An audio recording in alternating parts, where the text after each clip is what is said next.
You're listening to the Stable Management Podcast, where we discuss the barn management topics that you're passionate about.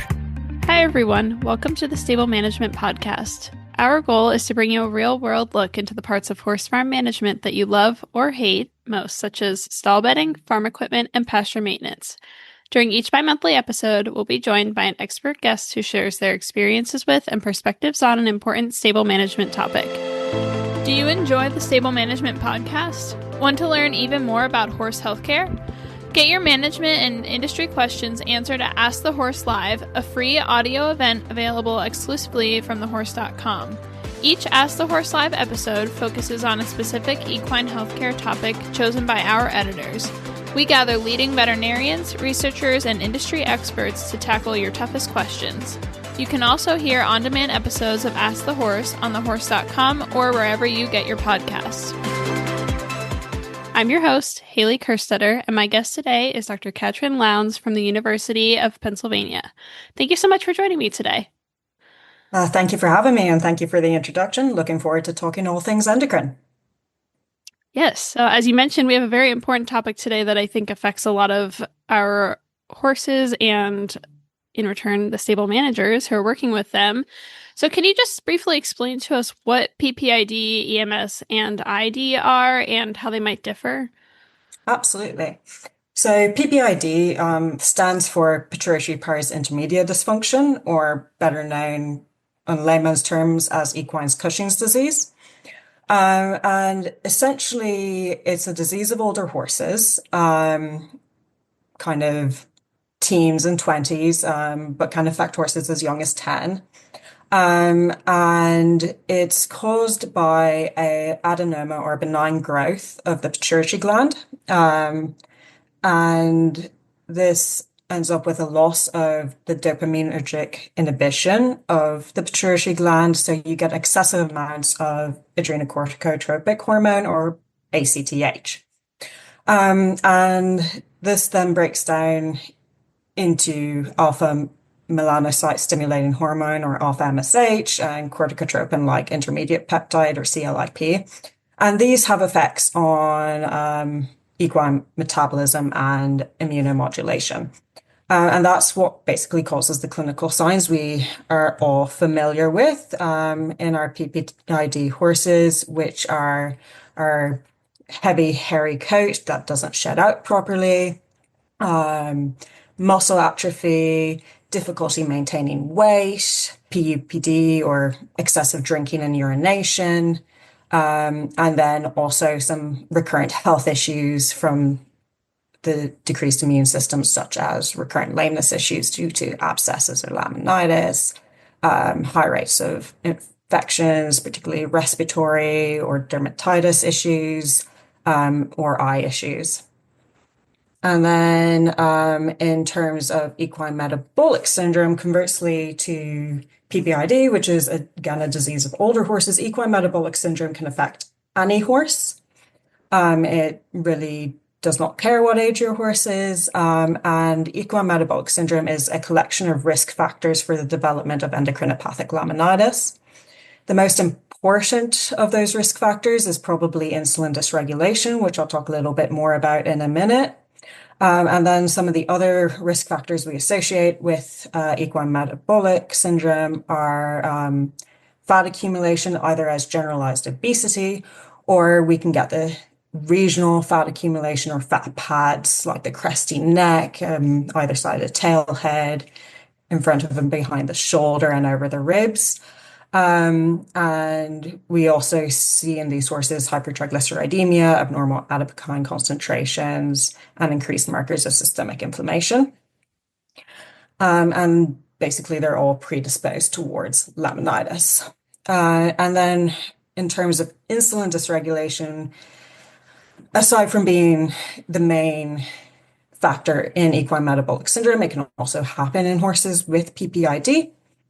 And that insulin dysregulation, when we're talking about horses, we're primarily concerned about hyperinsulinemia with or without the presence of insulin resistance. And when I say hyperinsulinemia, I mean that the horse has high levels of insulin circulating within the blood.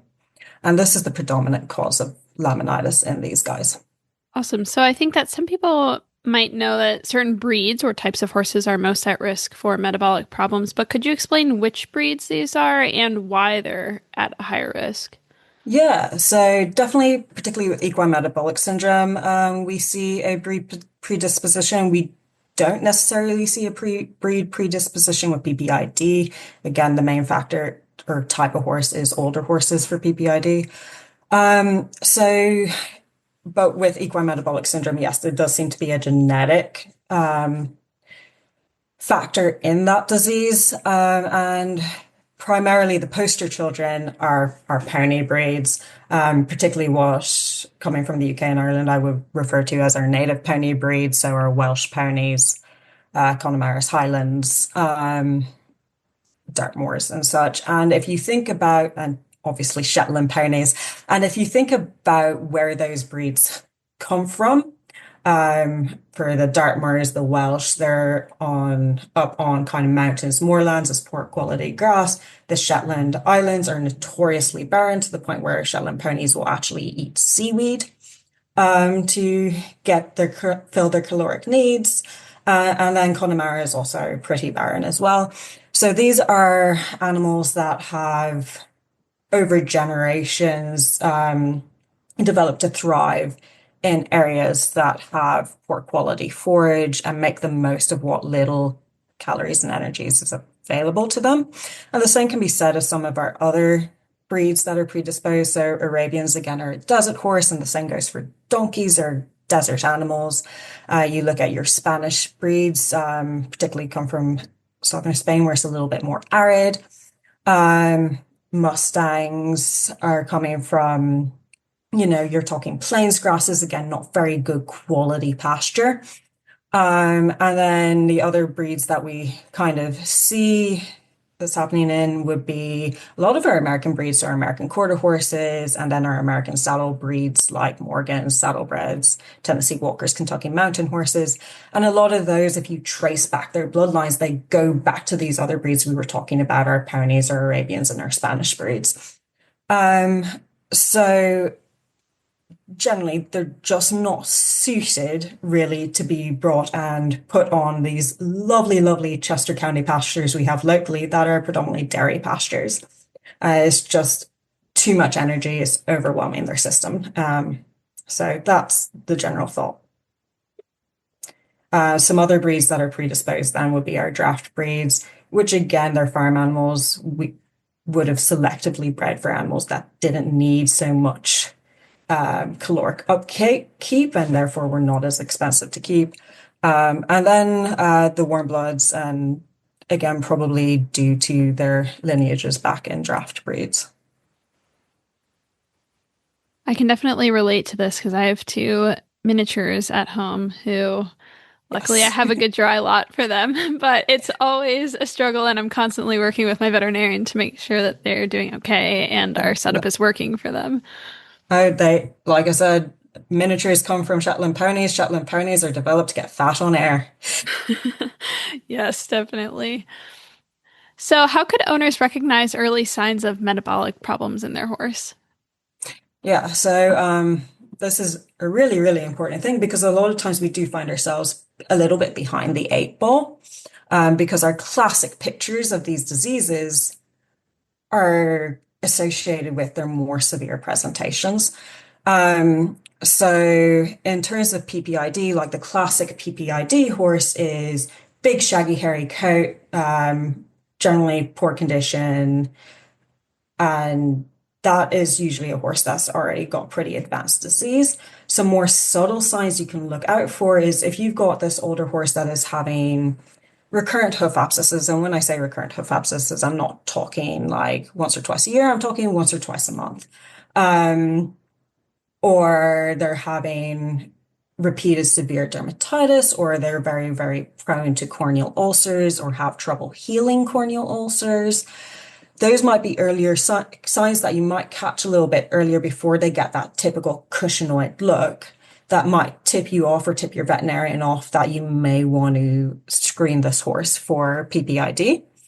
In terms of equine metabolic syndrome, again, the things to look out for, do you have these abnormal fat deposits forming? And the thing to keep in mind is not every horse with equine metabolic syndrome is obese, is that fat all over generalized fat. Sometimes you can get this skinny metabolic horse phenotype that they look like they're in good body condition, but they're carrying a little bit fat over their crest. They're carrying fat either side of their tail heads, or they've got abnormal kind of fats on either side of the shoulder.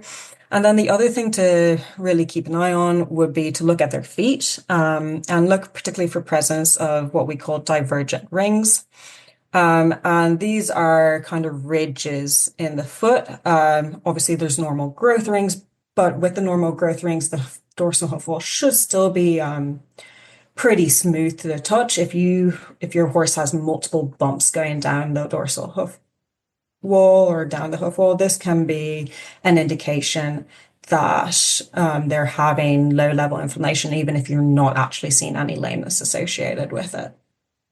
But really the most simple way to have early detection of these diseases is to do routine screening of these animals that are at high risk. Yeah, definitely with my horses, that's something that we're starting to talk about now, especially as, the one just turned 15 this year, so she's starting to get to that age where you start thinking about it more. So it's a good reminder, absolutely. I think, for our listeners to do routine screening, even if they don't see maybe those super obvious signs. I think everyone recognizes the super overweight horse or the very long hair that never sheds out, but it's a great reminder. So could you explain the testing process then for these metabolic problems? Absolutely. So PPID, there's kind of two commonly used tests now for PPID that are popular at the moment. So the most simple is to do like a baseline ACTH. So that's a single blood draw. And that's to measure the circulating ACTH. That's a test we can do any time of year and in any horse. However, it's not the most sensitive test out there. So just because your horse has a normal baseline ACTH or resting ACTH doesn't mean that they don't have PPID. If you've got these kind of, again, you're in the earlier stages of the disease, it's not quite so severe yet, they may be normal on baseline. So that's where our TRH stimulation test comes in. So that for the TRH stimulation test, there's two blood draws. First, we take a baseline sample, and then we give 1 ml of a synthetic thyrotropin releasing hormone to stimulate the pituitary to produce ACTH. We do expect in any horse an elevation and excretion of ACTH in response to this injection. However, in horses with PPID, this response is exacerbated. So that's a more sensitive test. The kind of tricky thing about that test is we see the seasonal effect, a seasonal increase in ACTH in the fall months. And while we do have reference ranges for baseline ACTH in the fall, we do not have reliable reference ranges for the post-TRH blood in the fall. So that test we typically do not use in the fall months.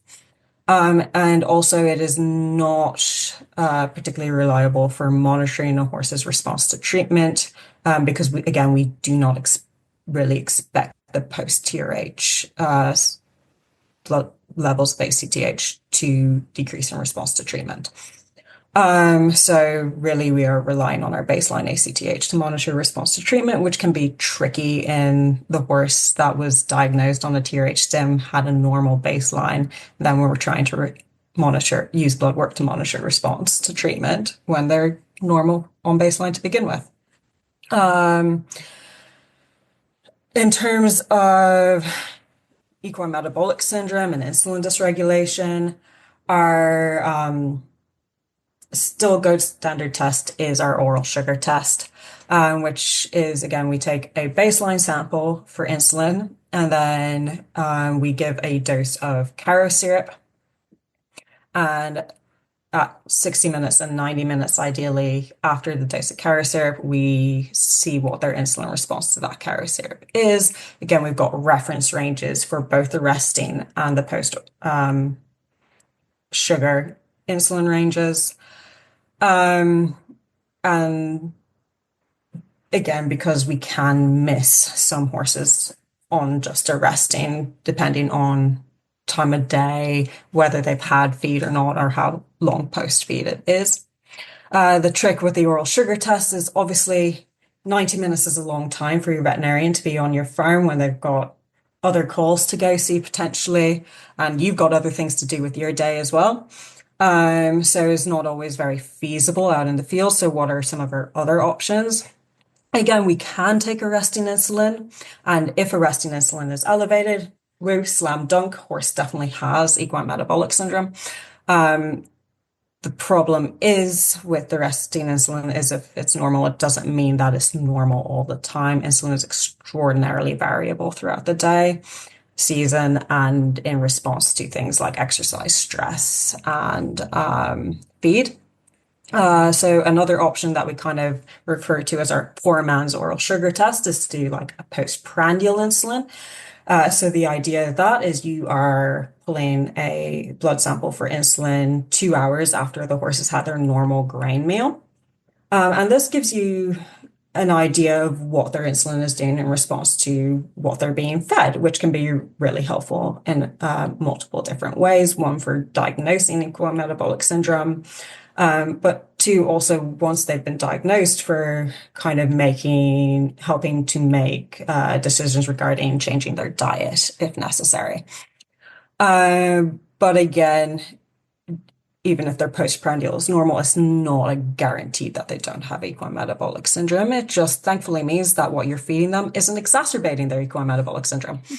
Some other new biomarkers we're looking at are adiponectin, which is a fat hormone that is considered a good fat hormone. So it has insulin sensitizing effects and is also thought to have some anti-inflammatory effects.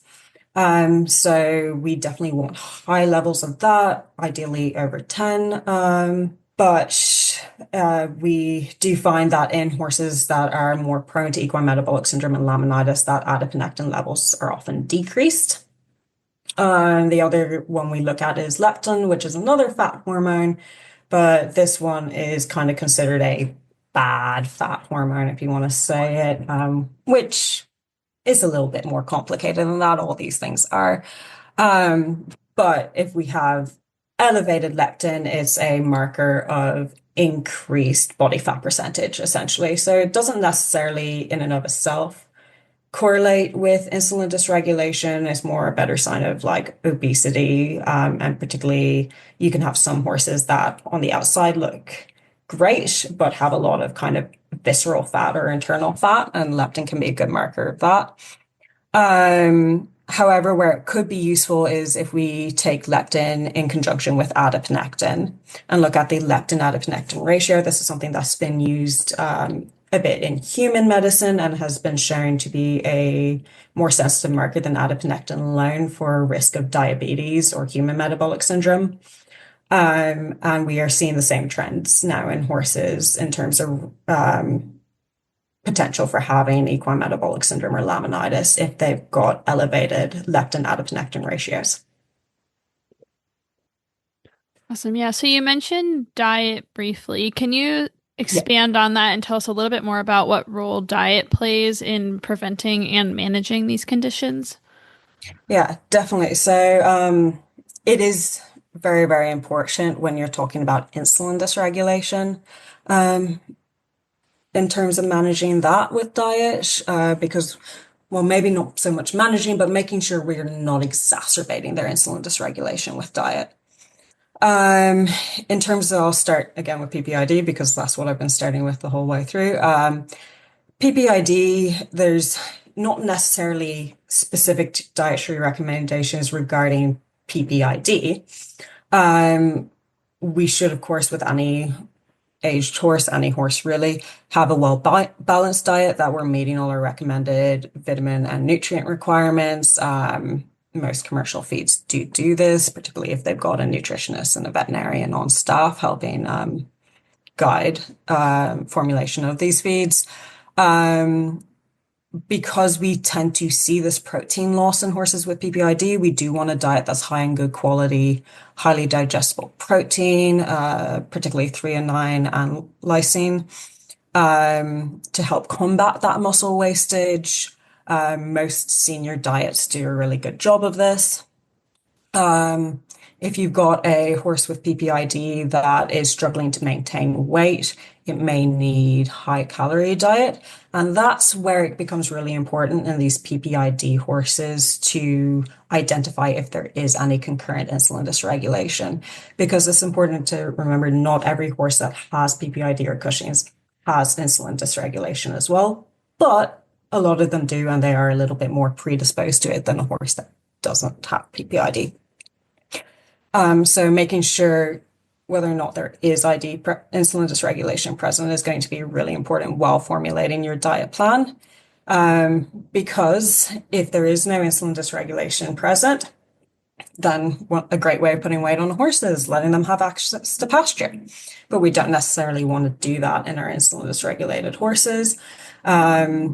If you do have an insulin dysregulated horse, you might have to increase their calories through a different method, like adding fats, instead of using a high calorie grain. Then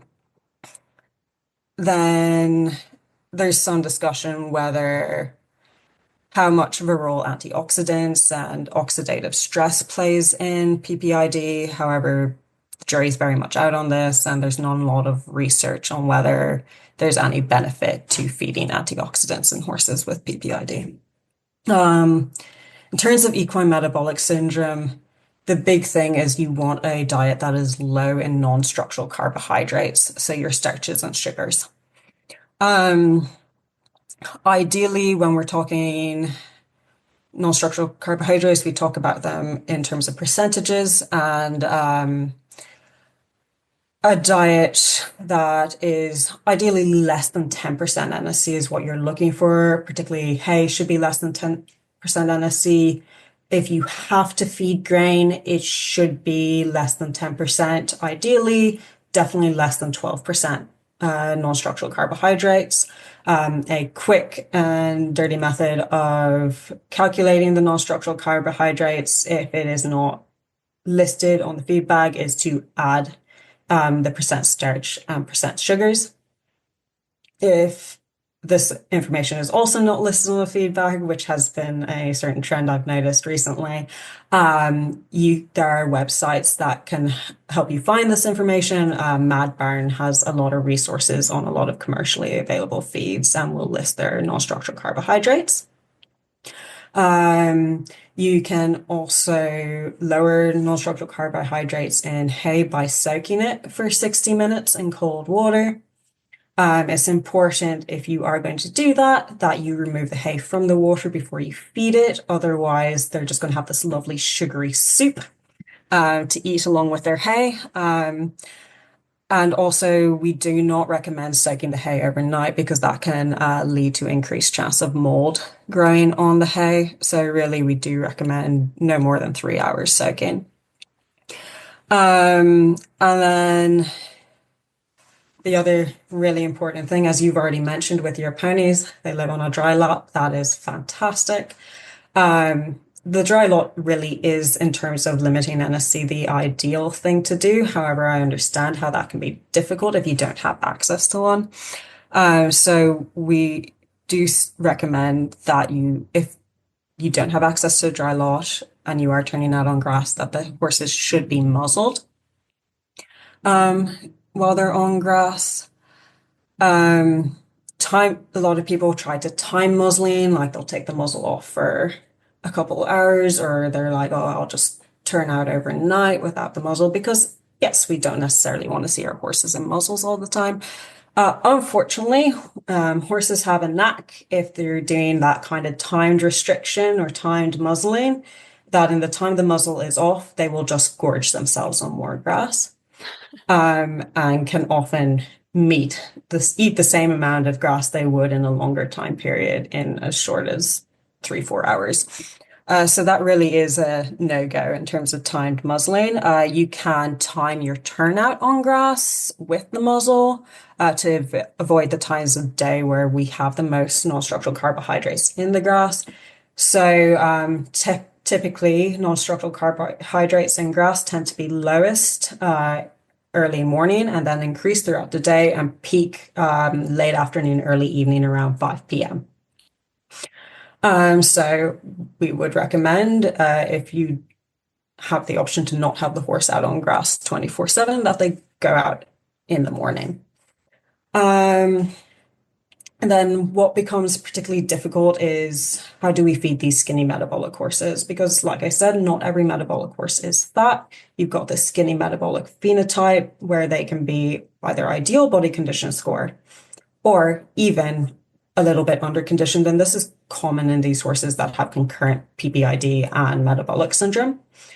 So how do you feed that horse? Because obviously what I've spoken about before is a lot of restriction, which is not ideal in your skinny horse. So what can you add to their diet that's safe from an NSC point of view, but can still add calories? So alfalfa and legume hays are great for this. They tend to be lower in NSC than your grass hays, but they still are pretty high calorie from protein and fat, and they're also a good source of high quality protein. Using hay cubes and bagged hay can often guarantee the NSC a little bit better than just regular hay. And often on these bags, you will see that they are less than 10% NSC. Fat supplements. So fat is a low NSC option for adding calories to the diet. So your oils, vegetable oils, bran oil, rice bran oil, and those kind of things are a great way to add fat and therefore calories into your diet. Cool calories is another kind of powder supplement if your horse isn't into a lot of oils in their feed. And then the other option to get more feed into your horse in a more metabolically safe way is to split your meals into small, frequent feedings so that you're not resulting in these kind of insulin spikes from big meals. So a 2022 paper by McCon et al. Suggested feeding a maximum rate of 0.1 gram per kilogram of NSC. So in a 1,000-pound horse that you're feeding a 10% NSC feed to, that's a kind of 1 pound meal, and that can be given every couple of hours.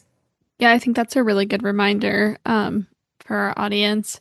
So unfortunately, we're already coming to the end of our time today, but I have one more question for you.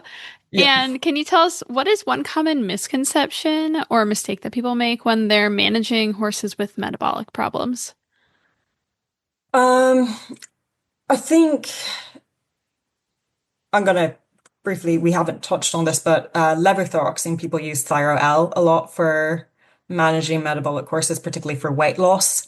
It is really, really important to remember that when you're using Thyro-L, that you also need to stay restricting the diet, because basically what it does is it increases metabolism. And if you increase metabolism without restricting diet, they're just going to eat more, and they may actually put on weight while on Thyro-L. So if you're going to use Thyro-L, please also restrict their diet. Yeah, what a good reminder. I think one of the probably most common topics that we get questions about on stable management and the horse is how to feed horses with metabolic problems. So I love that you gave us a really detailed description of that. I think that's going to help a lot of our owners. Absolutely. Unfortunately, that's all the time we have for today, but it's been great talking with you today. Thank you so much for joining me. Yeah, thank you for having me. And thank you all for listening. Please remember to like this podcast, subscribe, leave a review, and recommend the Stable Management Podcast to a friend.